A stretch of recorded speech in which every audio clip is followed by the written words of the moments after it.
안녕하세요. 약톡 윤약사입니다. 오늘은 진통제에 대해서 한방에 정리해보는 시간을 갖도록 하겠습니다. 여러분들 집에 상비약으로 진통제 하나씩은 가지고들 계실 텐데요. 여러분들이 가지고 계신 약을 잘 활용하셨으면 하는 마음에 준비한 컨텐츠니까 어려운 내용은 조금 줄이고 활용할 수 있는 쉬운 내용으로 소개를 해드리려고 합니다. 진통제는 크게 세 가지 작용을 가지고 있는데요. 해열작용, 진통작용, 소염작용, 이렇게 세 가지 작용을 가지고 있습니다. 보통 해열이랑 진통작용 같은 경우에는 좀 그대로 편하게 받아들이셔도 될 것 같아요. 해열작용은 열을 낮추는 작용이다. 진통작용은 당연히 진통제이기 때문에 통증을 낮춰주는 작용이라 생각하시면 될 것 같은데, 여기서 제가 한 가지 제대로 잡고 가셨으면 하는 내용은 바로 소염에 관한 것입니다. 소염이라고 하면은 염증을 줄여주는 작용인데요. 염증에 대해서 잘 이해를 하시면 약을 좀 더 효과적으로 활용하실 수 있어서 염증에 대해서 잠깐만 설명을 하고 넘어가도록 하겠습니다. 일단 염증의 원인은 굉장히 다양합니다. 세포에 손상을 줄 수 있는 거의 모든 게 염증의 원인이라고 할 수 있는데요. 상처가 나서 진물이 나오거나 이런 것도 염증 반응이고, 목이 붓거나 아니면은 타박상에 의해서 관절이나 아니면 근육이 좀 파열됐을 때 이런 것들을 염증이라고 볼 수 있는데, 한 가지 예시를 들어서 설명을 해볼게요. 여러분들 삐었다라는 표현을 되게 많이 쓰죠. 삐었다는 거는 의학적으로 염자라고 할 수 있는데 이것도 염증의 하나입니다. 자, 삐면 어떻게 되나요? 손목을 삐었다고 보면 갑자기 이 손목 부은 부분이 붉어지고 열감도 좀 나고 심하면 붓고 당연히 통증이 동반이 되죠. 이런 것들이 염증 반응이라고 할 수 있습니다. 쉽게 생각해서 염증 반응은 저희 몸이 회복하는 과정에서 나타나는 반응들인데요. 좋은 물질을 이 몸 안의 상처, 이 생채기가 난 부분에 보내줘야 되기 때문에 당연히 혈관이 확장되면서 붉어지고, 그리고 좋은 물질들이 충분히 모이게 되고 그 이상으로 모이게 되면 붓게 되고, 거기에 열감이랑 통증이 같이 오는 거죠. 여러분들 삐인 거 이외에도 세균이나 아니면은 치아의 손상으로 인해서 잇몸 염증이 생기면 그걸 이제 치통으로 부르잖아요. 그런 것도 있겠고, 어르신들이 굉장히 힘들어하는 허리 통증, 그리고 관절염, 골관절염, 이런 것 뒤에도 염이라는 말이 붙죠. 이런 것들도 염증의 한 종류입니다. 또 여러분들이 목감기에 걸리면 목이 붓고 아프고 목에서 열이 나시는 분들이 있죠. 이것도 바이러스나 세균에 대해서 몸이 저항하는 염증 반응이라고 생각하시면 됩니다. 이렇게 우리 몸에서 염증이랑 통증은 굉장히 긴밀하게 연결이 되어 있어요. 그래서 이렇게 염증을 정확하게만 알고 계시면 약을 훨씬 더 효과적으로 알맞게 사용하실 수 있을 겁니다. 자, 그러면 이제 앞서 말한 내용을 바탕으로 어떻게 하면 진통제, 소염 진통제들을 효과적으로 드실 수 있는지 알아보도록 할게요. 크게 이렇게 두 가지로 보실 수가 있습니다. 진통제들은 일단 아세트아미노펜 성분이 주성분이 되는 타이레놀 계열, 그리고 엔세이드라 그래서 논스테로이드 안티인플라멘터리 드럭, 쉽게 말해서 소염 진통제인데요. 자, 그럼 이렇게 구별한 이유가, 아세트아미노펜이 들어있는 타이레놀 계열은 소염 작용이 없습니다.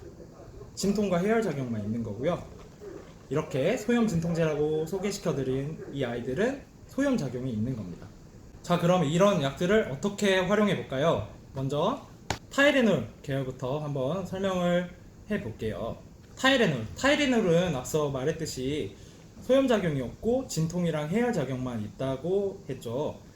그래서 보통 타이레놀 같은 경우에는 두통이나 감기, 몸살, 처음에 이렇게 열이 오르는 가벼운 감기, 몸살, 이렇게 몸살 감기, 이런 것들에 쓰실 수 있으시고요.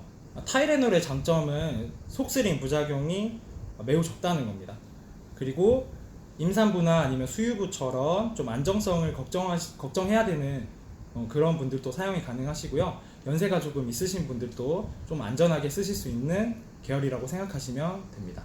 다만 용량을 조금 주의하셔야 되는데, 4000ml가 최대 용량이거든요. 하루 권장 최대 용량인데, 보통 타이레놀은 워낙 안전하고 또 효과도 좋기 때문에 종합감기약이나 아니면 근육 이완제 이런 곳에 같이 포함이 되어 있을 가능성이 높아요.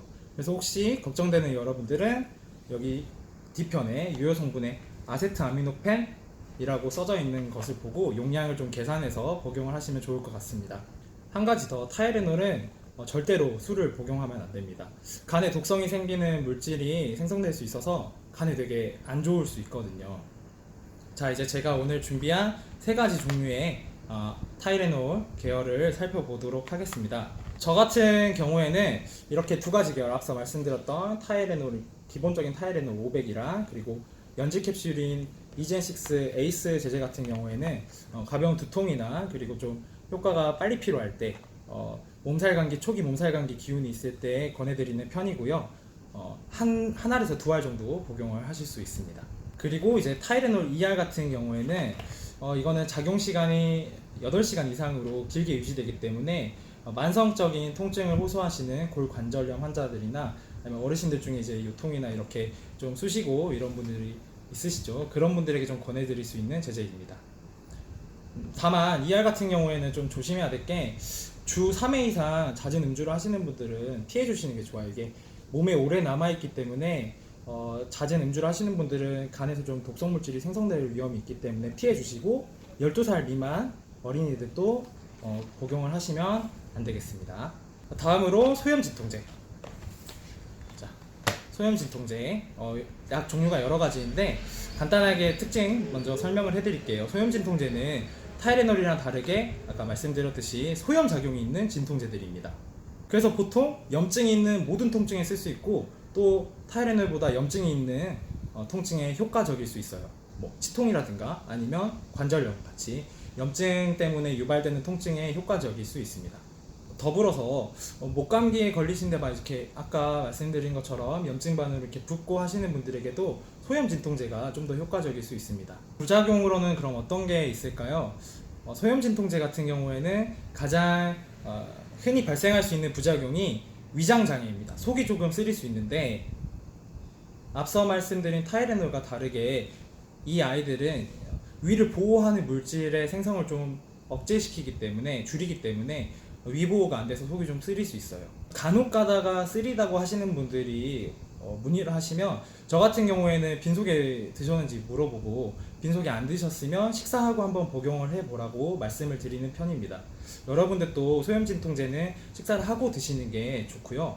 그리고 이제 두 번째로 볼 부작용은 이제 간혹 가다가 이런 소염 진통제 계열을 복용하시는 분들 중에 손이나 발이 이렇게 퉁퉁 붓는 분들이 있습니다. 이런 분들은 좀 이 약의 사용을 좀 피해 주시는 게 좋고 앞서 말씀드린 타이레놀 계열을 쓰시는 게 좋을 것 같습니다. 또 그런 분들은 워낙 이 소염 진통제가 염증을 잡고 통증을 잡아주는 약이기 때문에 병원 처방에서도 굉장히 많이 쓰여요. 그래서 앞서 말씀드린 속쓰림 부작용을 가지고 있거나 아니면은 뭐 손이 부었거나 이렇게 좀 부작용을 가지고 있으신 분들은 소염 진통제라는 말을 기억해 놨다가 병원에서 처방을 받을 때 의사 선생님에게 말씀을 해주면 좀 더 안전하게 약을 드실 수 있으실 것 같습니다.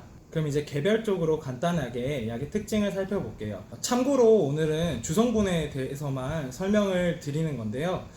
아세트아미노펜, 아까 말씀드렸던 타이레놀의 아세트아미노펜, 그리고 지금 설명해드릴 이부프로펜, 덱시부프로펜, 그리고 나프록센, 이렇게 네 가지 종류에 대해서만 말씀을 드릴 거예요. 보통 집에 가지고 계시는 소염 진통제들의 유효 성분 옆에 보시면 이렇게 한글로 써져 있을 겁니다. 이렇게 아까 말씀드린 네 가지랑 비교를 해서 여기에 들어있으면 그걸 그대로 써주시면 되고요. 뭐 두 가지, 세 가지 이상의 복합제가 있는데 그런 것들은 이제 약의 효과를 올리거나 아니면 뭐 부작용을 감소시키기 위해서 들어간 거니까 이 앞서 제가 말씀드린 네 가지만 정확하게 기억하고 계시면 약을 효과적으로 쓰실 수 있으실 겁니다. 자, 특징들 간단하게 정리를 해볼게요. 이부프로펜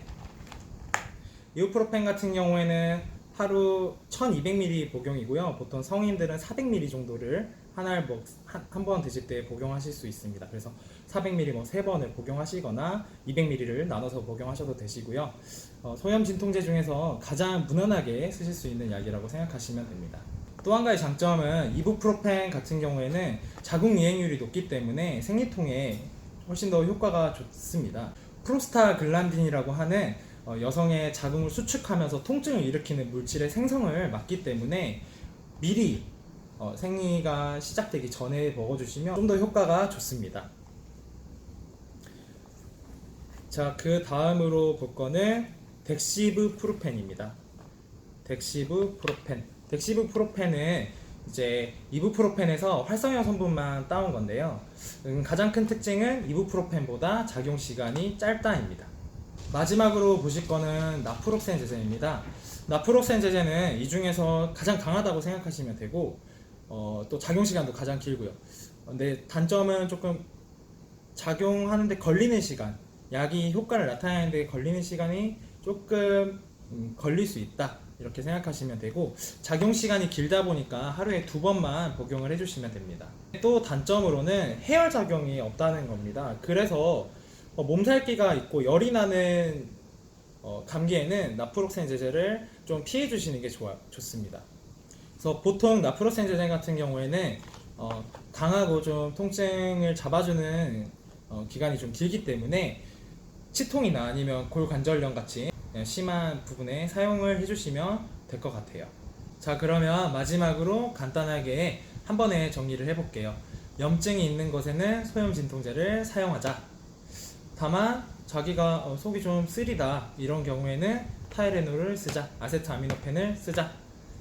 그리고 임산부들이나 아니면은 노인분들, 연세가 있으신 분들은 타이레놀, 아세트아미노펜 계열을 쓰시는 게 좀 더 안전하겠다, 이렇게 정리를 할 수 있을 것 같습니다.